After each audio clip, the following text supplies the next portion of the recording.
मुख्यमंत्री देवेंद्र फडणवीस यांच्या अध्यक्षतेखाली आज झालेल्या राज्य मंत्रिमंडळाच्या बैठकीत आंतरराष्ट्रीय राष्ट्रीय स्तरावरील क्रीडा स्पर्धेतील पदक विजेता खेळाडू आणि त्यांचे मार्गदर्शक यांना रोख पारितोषिक देऊन गौरवण्याच्या योजनेत नॅशनल गेम्ससह खेलो इंडिया तसंच दिव्यांगांच्या आणखी 6 स्पर्धांचा समावेश करण्यास तसंच रोख पारितोषिक योजनेत सुधारणा करण्यास मान्यता देण्यात आली।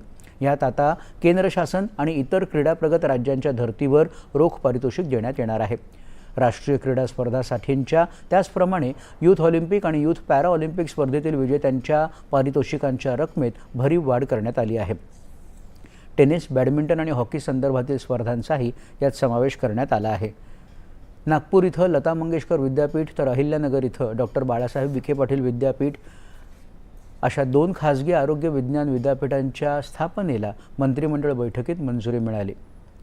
सांगली जिल्ह्यातील जत नगर परिषदेस प्रशासकीय इमारतीच्या उभारणीसाठी जमीन देण्यासाठी तसंच नाशिक जिल्ह्यातील पिंपळगाव बसवंत इथं दिवाणी न्यायालय वरिष्ठ स्तर स्थापन करण्यासाठी मंत्रिमंडळानं मान्यता दिली।